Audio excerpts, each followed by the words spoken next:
शेतकरी बांधवांनो नमस्कार. पुन्हा एकदा डॉक्टर किसानच्या युट्यूब चॅनलला तुमचं खूप खूप स्वागत करत असताना खूप महत्वाचा व्हिडिओचा विषय आहे की या वर्षी सूक्ष्म गड निर्मिती आणि सक्षम गडाचं पालन पोषण करताना येणाऱ्या अडचणीवर आपण कशा पद्धतीने मात केली पाहिजे त्या संदर्भात आजचा व्हिडिओ खूप महत्वाचा आहे. आपण या ठिकाणी खरड छाटणीच्या प्लॉट मध्ये उभे आहोत. खरड छाटणी 30/3/2026 ला केलेली आहे. आज व्हिडिओ घेतोय 14 एप्रिल. ज्यांनी भारताचं संविधान लिहिलं डॉक्टर बाबासाहेब आंबेडकरांना अभिवादन करून नमन करून आजच्या व्हिडिओची सुरुवात करतो. मित्रांनो, आपल्याला जी आज लोकशाही आहे, ज्या काही गोष्टी आहेत त्या सगळ्या गोष्टी ज्यांच्यामुळे मिळाल्या त्यांना नमन करणं खरंच गरजेचं आहे. तर दुसरा एक विषय आहे की आता आपण सुधाकरच्या प्लॉट मध्ये उभे आहोत. 30/3/2026 ला छाटणी केली. आज तारीख आहे 14. हो. बरोबर. 30/3 ला छाटणी कधी केली? 30 तारखेला. 30 तारखेला. हो. आता आपली 14/4 आहे.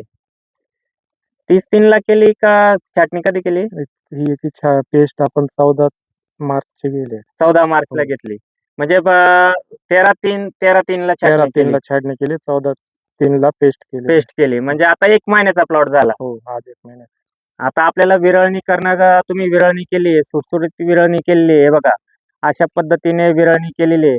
आता इथं सपकेन आपल्याला काय करायचंय, इथं 4थ्या 5व्या 6व्या पानावर अशी सपकेन करायची आपल्याला. आता ही सपकेन केल्यानंतर हळूहळू या पाठीमागच्या बगल फुटी आपल्याला काढून घ्यायची आहे. कारण सुधाकर सारखी व्हरायटी जर असेल तर तिथं मालाचं उत्पादनच मिळत नाही. दादा, एक प्रश्न तुम्हाला विचारतो की का तुम्ही डॉक्टर किसानकडे प्लॉट रजिस्टर केला? त्याच्या पाठीमागचं कारण काय? डॉक्टर किसानचे फोर्स टाकतो त्याचा मी ऍप्लिकेशन दिलं होतं, रिझल्ट चांगले वाटले मला. कधी दिलं होतं? गेल्या वर्षी? हो, गेल्या वर्षी. 2-3 वेळेस वापरले होते, रिझल्ट चांगले वाटले. त्याच्यामुळे बदलतं हवामान, वाढलेला खर्च, त्याच्यामुळे मग डॉक्टर किसान का प्लॉट मी रजिस्टर केला. आता यावर्षी तुमची काय अपेक्षा आहे की 100% एक्सपोर्टची क्वालिटी हो, माल मिळवायचा? 100% एक्सपोर्ट झाला पाहिजे आणि चांगल्या प्रकारे हार्वेस्टिंग झाली पाहिजे. नक्कीच तो शब्द मी पूर्ण करून दाखवेल. पण मित्रांनो, आजचा व्हिडिओचा विषय आहे की खरड छाटणीनंतर या वर्षी सूक्ष्म गड आणि सक्षम गडाच्या पालन पोषणामध्ये वातावरणातील बदलामुळे अडचणी येणार आहे. मग अशा वेळेस आपण कशा पद्धतीने संजीवकांचा वापर असेल, त्याचप्रमाणे कीटकनाशकांचा वापर असेल, त्याचप्रमाणे अन्नद्रव्य व्यवस्थापन असेल, ते कसं केलं गेलं पाहिजे. मित्रांनो, या स्टेजला विरळणी करून घेतली. विरळणीनंतर तुम्हाला काय करायचंय, एक 2-3 दिवस जाऊ द्यायचे. 2-3 दिवसानंतर सपकेन करून घ्यायचंय. आणि त्याच दरम्यान आपल्याला एक चांगला स्प्रे करत असताना तिथं अगदी सिंपल स्प्रे, तुम्ही साप नावाचं जे बुरशीनाशक आहे, म्हणजे कॉपर M45 असेल, कॉपर 22 असेल, एकत्र असलेलं एखादा बुरशीनाशकचा स्प्रे कीटकनाशक सोबत तुम्ही त्या ठिकाणी करू शकतात. जसंही सपकेन कराल, सपकेन फुटून यायला सुरुवात झाली, वरची फुटून यायला सुरुवात झाली, गर्भधारणा चांगली झाली पाहिजे, त्या ठिकाणी सूक्ष्मगड निर्मिती चांगली झाली पाहिजे. 45 ते 75 दिवसात सूक्ष्मगड निर्मिती चांगली झाली पाहिजे आणि त्यानंतर 75 ते 105 दिवसात गडाचं पालन पोषण चांगलं झालं पाहिजे. मग अशा वेळेस आपण काय कामकाज केलं पाहिजे, तिथं पाण्याचं नियोजन त्या ठिकाणी ठेवलं गेलं पाहिजे. नीट लक्षात घ्या, पाण्याचं नियोजन ठेवताना कितीही उष्ण तापमान असेल, कितीही डिग्री सेल्सिअस, 45 डिग्री, आता आपण बघतोय सोशल मीडियावर कोणी सांगताय की पुढच्या 4 दिवसामध्ये 45 डिग्री सेल्सिअसच्या पुढे तापमान जाणार आहे.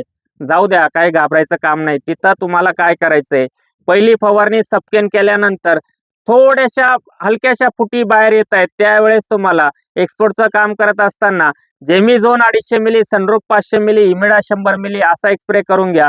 3 दिवस जाऊ द्या, जमिनीतून पाणी द्या, 4-5 तास पाणी द्या. त्या पाण्यासोबत फक्त आणि फक्त 5 किलो 1261 द्या. फुटी बऱ्यापैकी बाहेर येत आहेत, त्यावेळेस गर्भधारणा चांगली झाली पाहिजे. पेऱ्यातील अंतर त्या ठिकाणी कमी राहिलं पाहिजे. थोडक्यात तुम्हाला या ठिकाणी दाखवतो मी. आता इथं सपकेन केली, ही फूट आहे, हे बघा. इथं थ्रिप्सचा अटॅक होऊ शकतो. इथं सपकेन केली, इथं थ्रिप्सचा अटॅक होऊ शकतो. सपकेन केल्या दुसऱ्या दिवशी तुम्हाला फवारणी करायची. जेमिझोन 250 मिली, सनरूफ 500 मिली. डिटेक्शनचा विशेष ठेवायचा नाही, डिटेक्शन येऊ द्यायचे नाही. 100% एक्सपोर्ट क्वालिटी माल बनवायचा आहे. हा स्प्रे झाला, 3-4 दिवस जाऊ द्या. 3-4 दिवसानंतर जमिनीतून तुम्ही देताय 5 किलो फक्त आणि फक्त 1261. त्याच्यासोबत 1 litre platinum root zone active ठेवण्यासाठी देऊ शकतात. त्यानंतर 3-4 दिवसाने तुम्हाला एक पुढच्या दिवसामध्ये 2 फवारण्या खूप महत्वाच्या आहेत. त्यातली पहिली फवारणी 200 लिटर पाण्याला वरद बायोटेकचं त्या ठिकाणी बर्ड कव्हर 500 मिली, 05234 600 ग्रॅम, बोरान 100 ग्रॅम, एक 6-7 दिवस जाऊ द्या. 6-7 दिवसानंतर डावणी असेल, पावडरी मिल्डू असेल, डावणी मिल्डू, पावडरी मिल्डू, करपा याच्यावर फवारणी करताना तुम्हाला त्या ठिकाणी धनकीर्तीचा स्पॉट किलर 250 ते 300 मिली, 500 मिली पर्यंत घेऊ शकतात. कोसाईड 100 ते 150 ग्रॅम. ही फवारणी झाली. 5 दिवस जाऊ द्या. 5 दिवसानंतर तुम्हाला फवारणी करायची आहे. 200 लिटर पाण्याला त्या ठिकाणी हॅपी न्यूज 500 मिली, हॅपी न्यूज, मास्टर ॲग्रोचा हॅपी न्यूज 500 मिली, potassium schoenite 600 gram, boron 100 gram, रोको नावाचं बुरशीनाशक 200 ग्रॅम अशी फवारणी त्या ठिकाणी तुम्ही केली गेली पाहिजे. जर तुम्हाला सुधाकर असेल, SSN असेल, त्याचप्रमाणे अनुष्का असेल, त्याचप्रमाणे थॉम्सन असेल, तर एक्सपोर्टचं काम करत असताना तुम्हाला जर 100% वाढलेल्या तापमानात येणाऱ्या अवकाळी पावसात पानं शेवटपर्यंत टिकून ठेवायचे असतील तर डॉक्टर किसानचे व्हिडिओ तुम्ही शेवटपर्यंत बघितले गेले पाहिजे. कारण या वर्षी माझा कुठलाही शेतकरी बांधव त्या ठिकाणी 2025-26चा जो सीझन होता, बागा उभ्या राहिल्या, भरपूर पाऊस झाला, न्यूट्रिशन निघून गेलं आणि मग या वर्षी बाग उभी होती, बागेला कुठलाही ताण नव्हता, मालच नव्हता. मग यावर्षी काम कमी करायचं आणि तरी माल येईल, ही मनातून जी काही तुमच्या मनामध्ये जी शंका आहे किंवा जो काही प्रश्न आहे तो काढून टाका. यावर्षी चांगलं काम करावं लागल तरच 2026-27चा सीझन माझ्या प्रत्येक द्राक्ष बागायतदार बंधूंसाठी चांगला असेल आणि त्यासाठी काम करणं खूप गरजेचं आहे.